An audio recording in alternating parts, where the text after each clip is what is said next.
मित्रों नमस्कार।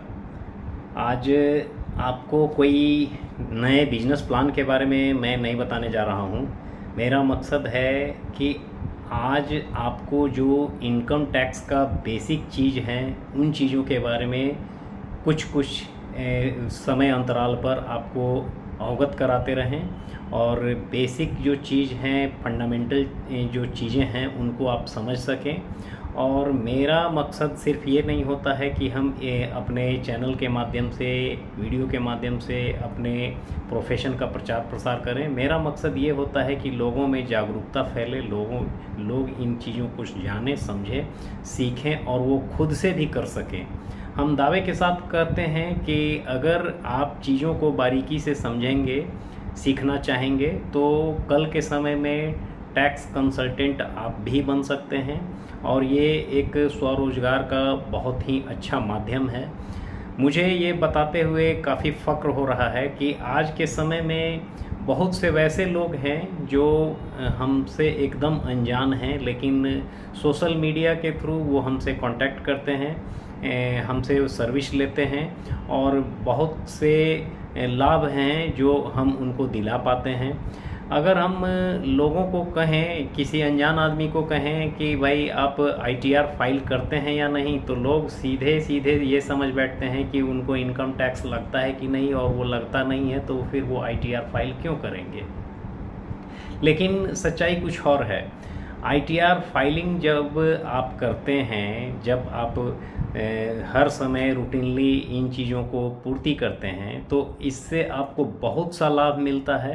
एक छोटे से उदाहरण के तौर पर हम आपको बता दें कि मान लीजिए कोई दो सामान्य आदमी है और दोनों में एक आदमी का स्थिति ऐसा है जो इन चीज़ों को अच्छे से समझता है, बहुत ज़्यादा वो धन का अर्जन तो नहीं कर पाता है, लेकिन इन चीज़ों को जैसे फाइल मेंटेन करके वो रखता है अपना, इससे उसका अपना प्रोफाइल बढ़िया बनता है। समय पर वो अगर कोई आदमी है जो अपना आईटीआर फाइल करता है, बिजनेस करता है, तो जीएसटी को मेंटेन करता है। और दूसरा आदमी वैसा आदमी है जो कमाता तो बहुत कुछ है लेकिन आईटीआर फाइल नहीं करता है। अगर मान लीजिए कि दोनों आदमी का रोड एक्सीडेंट हो जाए या फिर किसी कोई वैसे एक्सीडेंट का शिकार हो जाए जहाँ से कि सरकारी योजना के तहत उसको कोई लाभ दिया जा सके, उनके आश्रितों को कुछ आर्थिक मदद मिल सके, तो वैसे स्थिति में जो आदमी आईटीआर फाइल करता है उसके लिए तो आसानी से कैलकुलेट करके बताया जा सकता है कि भाई आपको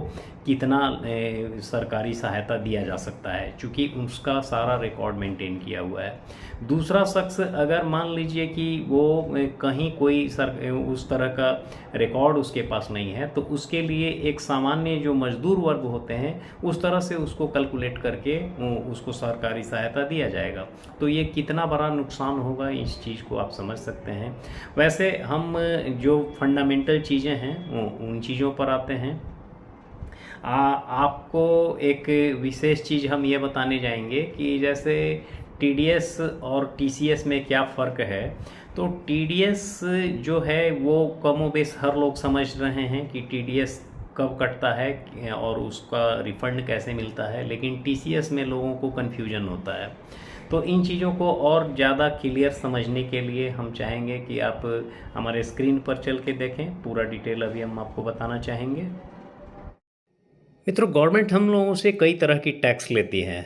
इनमें से जो दो खास हैं वो हैं आपका डायरेक्ट टैक्स और इनडायरेक्ट टैक्स। आज इन्हीं दोनों टैक्स के बारे में डिस्कस करेंगे। डायरेक्ट टैक्स जो होता है उसमें आप टीडीएस और टीसीएस ये दोनों आता है। टीडीएस और टीसीएस ये दोनों को लोग समझते हैं दोनों एक ही जैसा है, लेकिन दोनों में थोड़ा बहुत अंतर है। अब टीडीएस और टीसीएस क्या है इसको समझ। टीडीएस में नाम से स्पष्ट है, टैक्स डिडक्शन एट सोर्स, यानी कि जहां आदमी कोई पेमेंट रिसीव करता है तो वैसे स्थिति में उस पर टैक्स कैलकुलेट करके ले लिया जाता है। जैसे आपका एम्प्लॉयर हुआ या फिर जहां से आपका सैलरी मिलता है। अब इसमें सारा कैलकुलेशन देखते हुए ये टीडीएस आपका काटा जाता है। अगर कहीं से आप प्राइज जीतते हैं तो वहाँ 30%, और प्रॉपर्टी में आपका 1% अगर 50 लाख से ऊपर है तो। वैसे ये सारा का सारा पुराना फिगर है और थोड़ा बहुत अभी नए बजट में अंतर आया है, और इसके बारे में हम फिर नेक्स्ट वीडियो में चर्चा करेंगे। मेरा मेन मकसद है टीडीएस और टीसीएस क्या होता है इसको डिटेल से समझाना।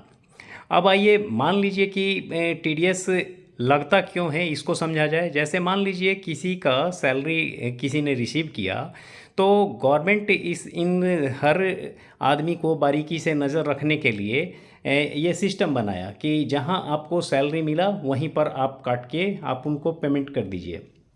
और टीडीएस जमा करना एम्प्लॉयर का काम होता है, कंपनी का काम होता है। केबीसी जैसे जगह पर अगर कोई आदमी प्राइज जीतता है तो 1 करोड़ में उसको 30% कट के ही मिलता है, और यानी कि 70 लाख मिलेगा। अब टीसीएस को समझते हैं।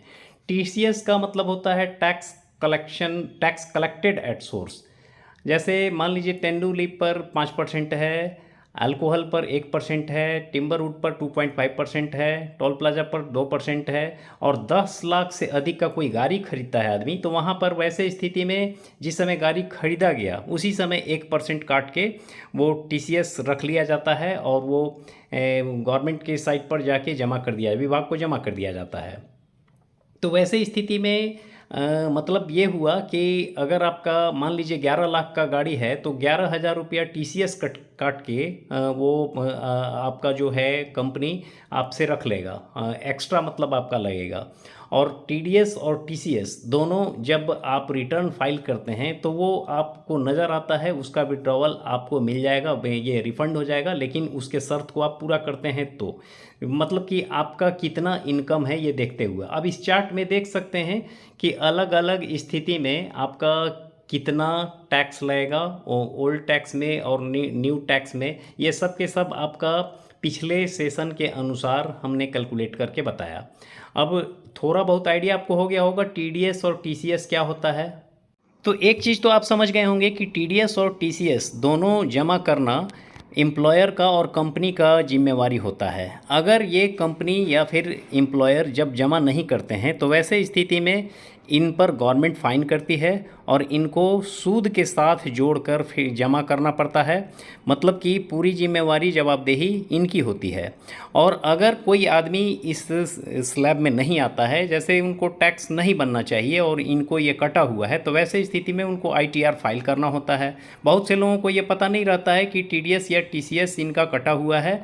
जब वो आईटीआर फाइल करने बैठते हैं तब वो रिफ़ंड नज़र आता है।